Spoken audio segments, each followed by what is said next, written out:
Hello everyone, I'm Dr. Brad Sutton, Chief Medical Officer for Boston Scientific AFib Solutions, and thrilled today to be joined by Dr. Brad Mikaelian from UC Heart Health in Colorado Springs, Colorado. Thanks for joining us, Brad. Absolutely. So you have the two Yeah. Brads. We got it. Yeah, we'll keep it easy. We're going to talk better for today a little bit about your experience with FARAPULSE, right? So you've been using Absolutely. the technology for a little over a year, but you were not a historical Boston Scientific EP guy. So maybe start by telling the audience a little bit about your historical workflow. I know when I was in practice, muscle memory is everything, those relationships in the lab are everything, and you do what you train to do, typically. So what was your historical workflow? The workflow that we had, CARTO, ICE integration, we did some zero fluoro cases, but we weren't in a place that was 100% zero fluoro. And so that's kind of been traditionally what we did. And then starting on April 16 of last year, that toolbox has just expanded in so many ways and so many different permutations of what we can do with all the different tools that are in there now. Well, I want to dive into that. And I remember you and I had a conversation a couple of years ago, and we got to know each other through the Watchmen franchise. And you said, I love Watchmen, but I'm a Cardo guy. Yeah. And so that has changed. And there's a lot of folks, by the way, with that sentiment, and that's totally fair. Why has it changed for you, and how has it changed for you over the last 12 months? Yeah, that is certainly the case. And I've enjoyed that, that relationship and seeing things change over the last 12 months. I think that the change is just that we see a tool that is better, right? And it's at the start of the day, in the middle of the day, at the end of the day, it's all about patients. It's all about making things better for patients, making things safer for patients. And I think most of us believe strongly that that's what we have in a FARAPULSE system. PFA, FARAPULSE system is providing our patients with better care. In terms of just the sort of throughput of the lab and predictability of the day, what's been the journey there in your lab, in your center? What do the lab staff say about a FARAPULSE day? Well, I don't know. I don't hear them behind my back, but I think that they really appreciate. They're excited for it, right? When we started doing FARAPULSE cases, one of our more experienced lab techs, every time we would ablate those first lesions in a vein, he would start giggling, because you could just, right? I mean, it was just not what we were used to, and so I think people recognize that the team recognizes the value to the patients. And I think they also appreciate the predictability. Yeah. Dramatically better predictability. We know that going into the case, walking in the door, we can tell within 5 or 10 minutes when that case is going to end. Wow. Right? And how about the patient experience? It's sometimes hard to quantify, but have you noticed patients have a better experience post-procedurally? I noticed that because we don't hear from them like we used to. Okay. Right? I think some of that is, we used to give prescribed colchicine to every patient on discharge.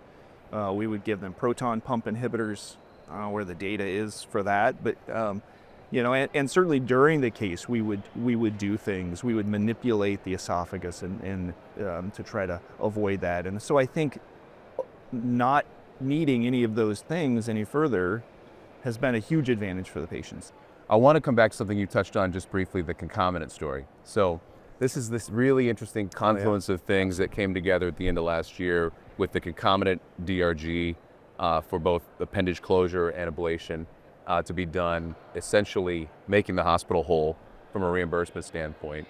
And then the release of the option data, which had, as you know, was not a concomitant study, but had a really large group of concomitant patients showing safety and efficacy in that subgroup. And so, one, are you adopting a concomitant workflow? And then two, I think the clinical question people are asking is, in whom does it make the most sense? How do you sort of select which patients are appropriate for that? So yes, and yes.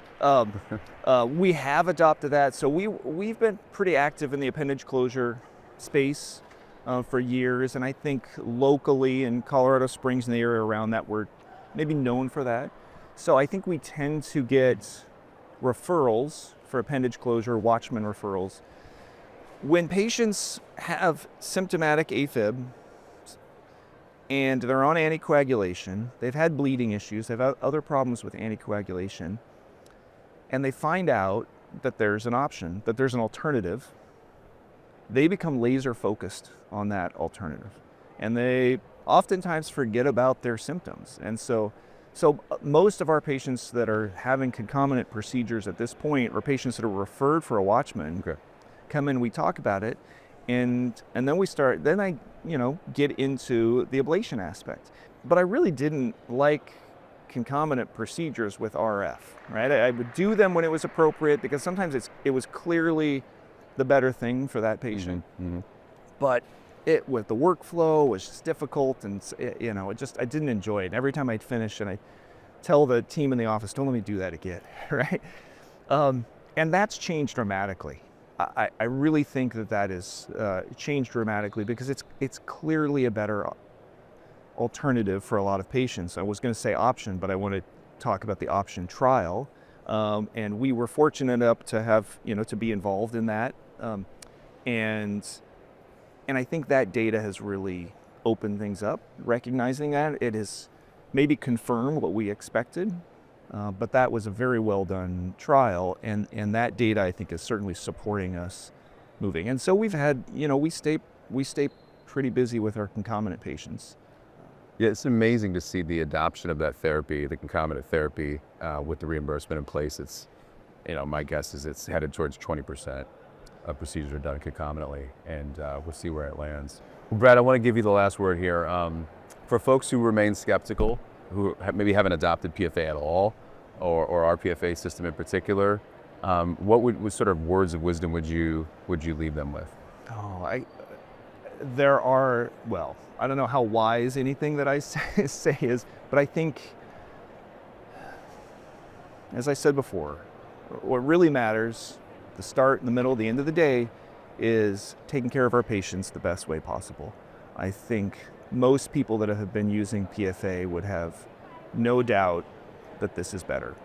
I firmly believe that what we're doing is offering patients better therapy that's safer and gives them a better experience overall, and when done right, can save people problems down the road. And so I think that's really the focus. I mean, that's why we do what we do, right? And so I think changing things, discussions with hospitals, changing your workflows that you're accustomed to, those are all challenges. But, as physicians, we tackle bigger challenges than that. Great commentary as always. Appreciate your insight and partnership in this golden age of electrophysiology, and have a great HRS. Great. Thanks for taking the time to talk about it, and really thanks for pushing this new therapy forward for us, but again, for our patients. Our pleasure. Thanks, Brad. Great. Thanks.